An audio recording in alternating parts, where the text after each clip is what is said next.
Tô assustado. Olha isso, olha isso. Olha, olha isso. Fui comer carne. Eu já ia comer peixe hoje. Eu fui comer carne aí, ó. Isso que eu falo pra vocês, mano. Difícil, cara. Não desobedeça, gente. Não desobedeça. Quando é pra comer carne, come carne. Não comer carne, não falar palavrão, não faça. O peixe, hoje eu tenho que comer peixe hoje. Bacalhau, ao azeite. Olha isso. Olha isso. Vocês estão vendo? Tá vendo? Olha o que aconteceu comigo. Olha isso que aconteceu comigo. Que isso, rapaz? Olha, que isso? Olha o que aconteceu comigo. Vocês acham? Viu? Vai desobedecer. Era pra comer peixe. Desobedece, velho. Olha isso. Olha. Olha isso.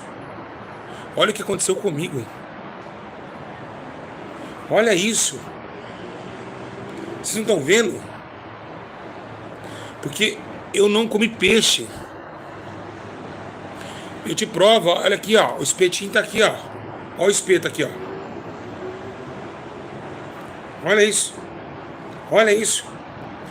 Olha, o espetinho tá aqui, ó, da carne, ó. Ó, tá até queimadinho, ó. Aqui, ó. Ó, os dois espetinhos, ó. Como prova que eu comi carne, ó.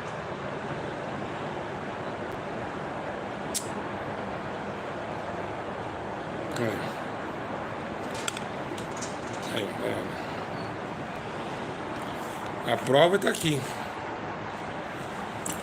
Não aconteceu foi nada comigo. Mas eu fico, vamos lá. Hoje quem come carne traz Jesus, né? Oi, Jesus. Por que a simbologia de quem come carne hoje não pode comer a carne? A ideia é você ver da onde vem esse sistema. Esse sistema, primeiramente, antes de falar de Páscoa, queria deixar uma nota de tristeza aqui. Camila Carvalho, minha ex-esposa, tirou meus filhos de mim na Páscoa. Ela e o macho dela, macho e fêmea, os criou, né? O macho curtiram a Páscoa. Lógico que o macho curtiu no meu lugar, é claro. E o macho e a Camila largaram, deixaram eu sem ver meus filhos na Páscoa, gente. Não consegui entregar um chocolatinho meus filhos, você acredita nisso? Dia inteiro chorando nessa casa aqui. Que mulher tenebrosa. Terrível. Policial militar, né? Agora anda com a Glock, pá! Eu mando no mundo! Tem que encontrar a dor, né? Tem que encontrar a dor. Como todo ladrão encontra a dor, por isso também encontra a dor. O dia que trombar a dor, vai ver. Então, olha só. Vamos continuar aqui. Vamos lá. Sem ver meus filhos hoje, sem dar pelo menos um abraço nos meus filhos, mas vamos continuar aqui. É a tristeza, é a luta. A luta é grande. Tem hora que eu falo assim, eu vou desanimar de tudo, eu vou largar tudo, sabe? Vou meter o pé em tudo, sumir lá pro interior. Mas eu não tô em depressão porque eu comi carne. Vamos aqui, não tô em depressão também não. Vamos aqui ouvir. Tristeza, isso é triste demais. Desde ontem tô chorando bastante. Vamos aqui. Eu falo isso da barra porque vocês são inscritos e a gente temos um contato muito íntimo. Vamos lá. O que significa essa relação? Eu estava perguntando a Deus ali, estava no sofá. Falei, o padre ensina porque não pode comer carne, eles ensinam uma coisa. Que no mundo espiritual, o que significa essa questão de focar no peixe e você abster-se da carne? E aí eu tava ali, aí eu fechei, fui dormir, deitei à tarde, vou esquecer dos problemas, acabei de acordar, deitei à tarde, acabei de acordar. Aí eu vi com a resposta, eu acordei com a resposta na mente, que eu tinha perguntado antes de dormir. O Espírito de Deus, ele fala comigo. Então, essa questão da carne, o que significou isso? Você sabe que a ideia da liturgia, desde os pagãos, porque na verdade, quem domina o sistema, um dos dominadores do sistema, não é somente o governo. Não é somente as famílias mais ricas do mundo, não. Um das fundamentais bases do sistema é a Igreja Católica. E eu te provo isso desde a Revolução Francesa, a Revolução Industrial, onde você que estudou geografia, você sabe muito bem desse fato, você sabe que a Igreja Católica sempre andava com o clero e com a burguesia. O clero andava com a burguesia. O clero é a igreja. O clero e a burguesia era assim, ó. Eles mandavam no sistema, os artesãos, nas indústrias. Então, a Igreja Católica, ela é uma grande e poderosa máquina de manipulação. Ou seja, tudo que ela coloca, todos os feriados que nós cumprimos, vem da Igreja Católica. De não sei do que, outros vêm de culturais, como Consciência Negra, mas a maioria dos trajetos vem da Igreja Católica. O Natal, quem que bolou o Natal? A Igreja Católica.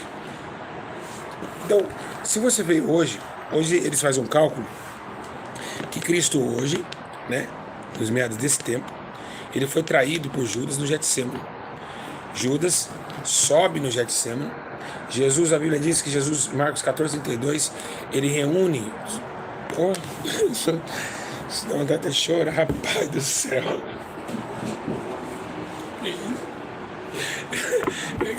Outro negócio, velho.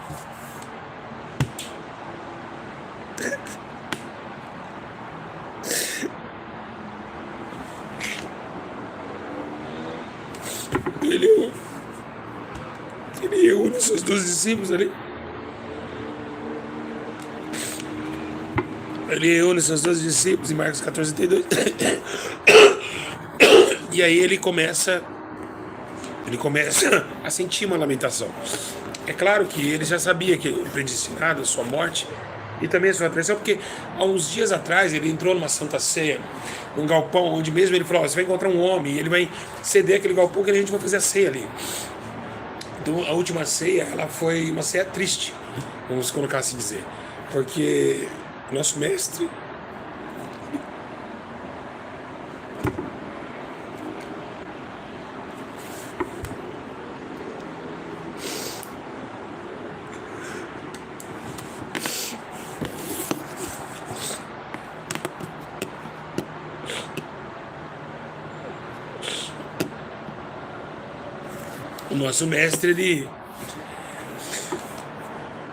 ele senta ali, ele tá alegre, ele tá feliz, porque ele começa a dizer: olha, este é meu corpo. E rasga o pão: esse aqui é meu corpo, que é partido por todos vocês. Aí ele vai, passa o pratinho, passa para João, passa para Pedro, passa para Simão, Bartolomeu. Aí depois, gente, tô chorando por Jesus. Eu confundo as coisas, tô chorando porque eu tô sentindo a traição de Jesus, porque eu fui traído, eu sei como que é. E fui traído com beijo e abraço. E com palavras bastante maravilhosas. Não é somente isso. Você vê que ele estava feliz, mas aí depois cai o semblante do céu. E aí ele começa a estar feliz ali. Então ele vai partir no pão. Ele diz: esse é o meu corpo, que é partido por vós. Então ele vai, passa para todos, e ele pega o cálice. E ele diz: este é o meu sangue, que vai ser derramado por todos vocês. Então ele vai passando, mas aí no meio do sangue, Jesus para a ceia. O seu semblante cai. Ele pega um bocado de pão. Ele diz: peraí, mas alguém aqui nesta mesa vai me trair.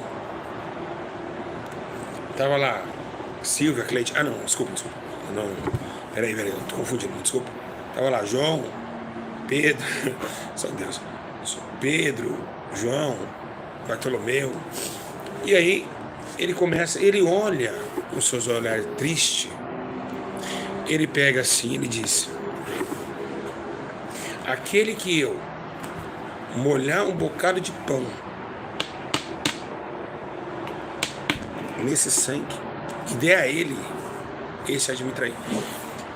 O que significa? Por que ele precisou molhar o bocado de pão? É simples. Jesus tinha, se ele entregasse o pão seco, ele ia entregar só a carne. Então ele molhou o pão no vinho que se molhasse seu sangue e entregou sua carne e seu sangue. Forte, não é? É forte, não é? Vocês nunca ouviram isso, né? Foi Jesus que me ensinou um dia. Então ele entregou todo o corpo e o sangue para Judas. E ainda ele entrega esse corpo e o sangue molhado, né? E aí começa uma procura. Judas sai correndo daquela mesa. Então ele já sabia que, ele sempre falava, é necessário que o Filho do Homem seja entregue nas mãos dos pecadores. Quem que eram os pecadores? Judas era um pecador. E ainda mais com o concílio de quem? Os fariseus. Quem que eram os fariseus? A Igreja Católica. A Igreja Católica eram os fariseus. Quem matou Jesus foi a própria Igreja Católica. Quem matou Jesus, quem matou os cristãos na Inquisição de Nero, Damasceno, foi a Igreja Católica. E ela domina tudo. Tudo bem, vamos lá. Jesus sobe em Marcos 14:32, olha para Pedro e João, os dois, só sobe os três, os quatro. Jesus, João, Pedro. E aí quando quando eles sobem, e Jesus ele vai orar, ele fala: Pedro, ore comigo pelo menos uma hora. Ele está triste no dia de semana, porque é o dia da traição, que é nos simbolizado nos dias de hoje. Então você comer carne, você está traindo Jesus. Por quê? Porque você está crucificando a carne dele, né? Estão comparando Jesus com boi, com cabrito, com o quê? Vamos lá. Então começa essa ascensão da Igreja Católica empoderavelmente sobre uma doutrina que até os crentes, hoje os cultos abriram essa... Vamos orar, hoje Jesus nosso Senhor foi traído, oh Jesus. Eles colocam um fundinho musical, ele foi traído.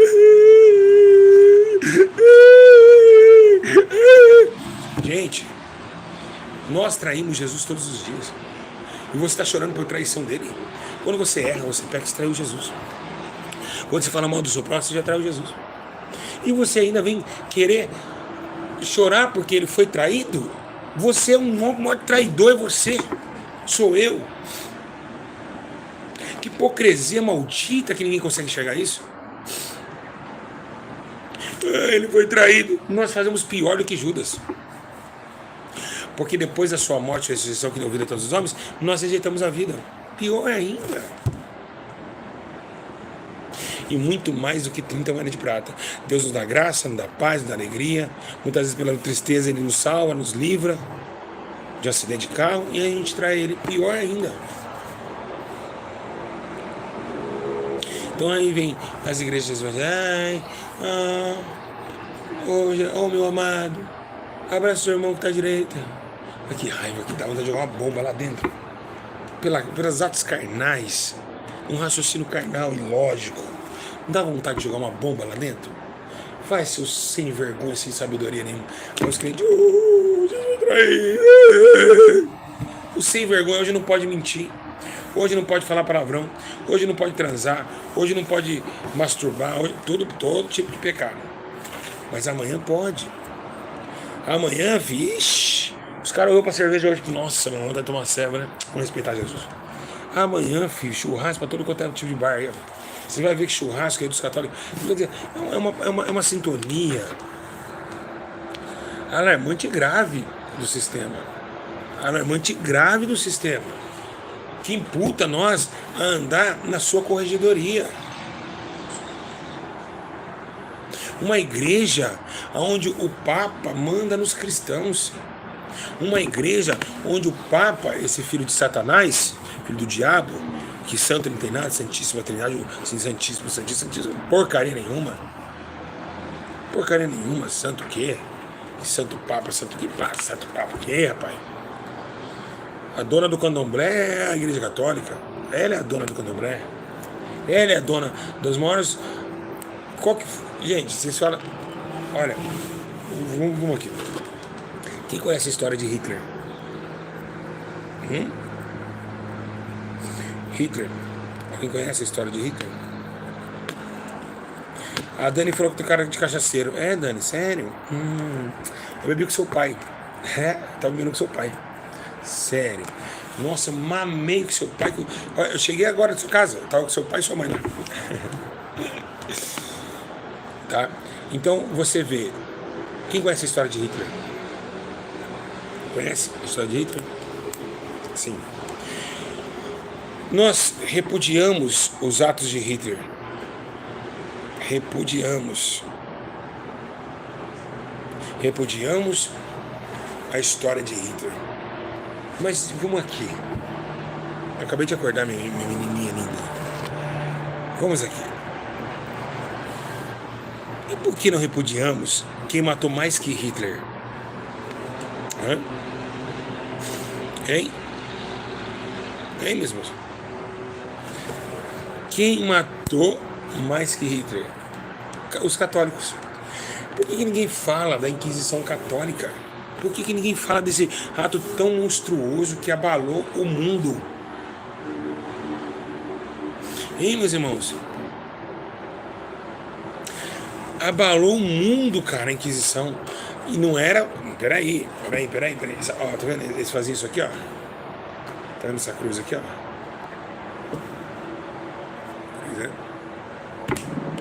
Eles colocavam as pessoas na cruz, alguns tipos de tortura, e jogava mel do açúcar na pessoa viva, num sol de 40 graus, açúcar pelada, viva, tipo aquele creme.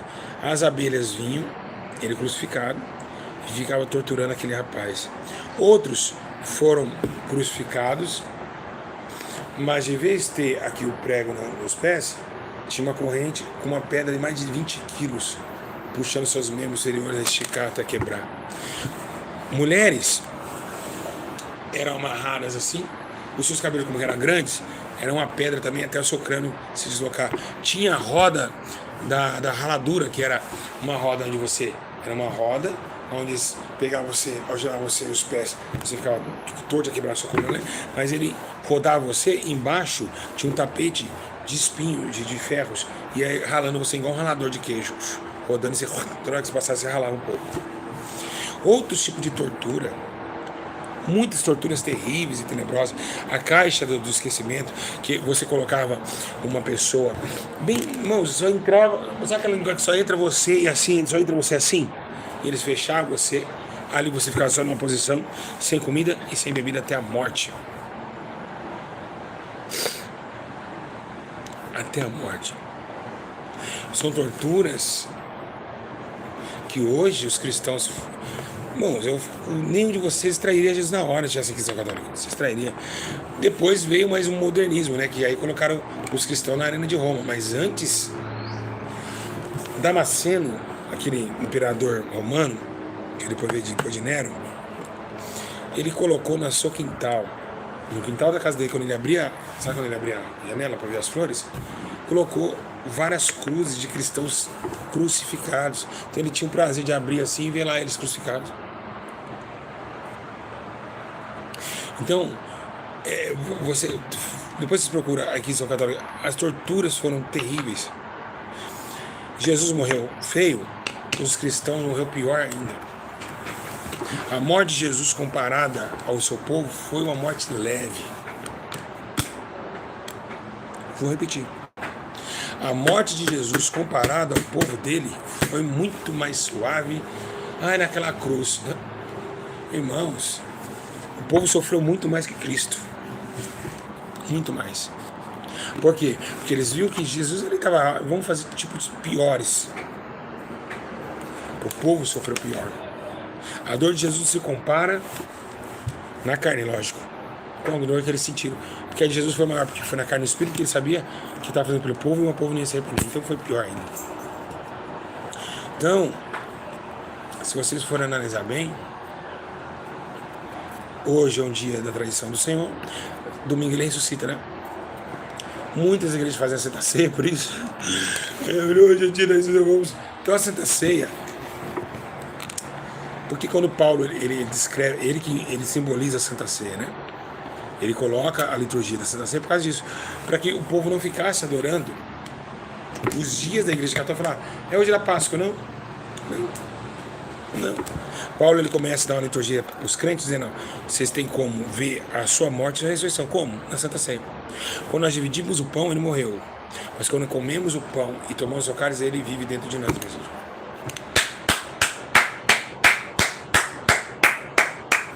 Ele ressuscita. Quando colocamos o pão e o vinho dentro do nosso corpo. E ele começa a morar, porque o templo, o corpo é templo e morada do seu espírito. E aí você começa a ver que a Santa Ceia é a Páscoa, a nossa Páscoa, onde nós comemos e bebemos até que ele venha. Tá? Então, é isso, meus irmãos. Deixa eu voltar a deitar, que eu estou com o corpo todo dolorido. E eu queria agradecer a Deus por vocês, não aconteceu nada comigo. Obrigado por todos que ajudam esta obra. E orar pela vida do Luciano. Infelizmente ele perdeu a mamãe dele. Vamos todos orar pela vida dele. E dizer para todos vocês que eu amo muito vocês. Desculpa por ter sumido. Muita coisa. A vida que quando desliga a câmera é uma vida muito difícil. Mas eu vou vencer tudo isso. Um abraço. Deixe seu comentário aqui, se vocês gostaram. Fique com Deus. Até a próxima. Espero que vocês tenham aprendido bastante hoje. E tenham visto que Deus, a sua glória, Ele não divide a homem com ninguém, a nenhum homem. E ainda Ele se consagra diante de nós através das nossas próximas atitudes. Quer ver Jesus forte na sua vida? Agrade-o. Quer ver Jesus forte na sua vida? O adore. Quer ver Jesus forte na sua vida? Vivo, forte? Obedeça. Você vai ver Jesus sempre na sua vida. Um abraço, fica na paz. Até a próxima, meus irmãos.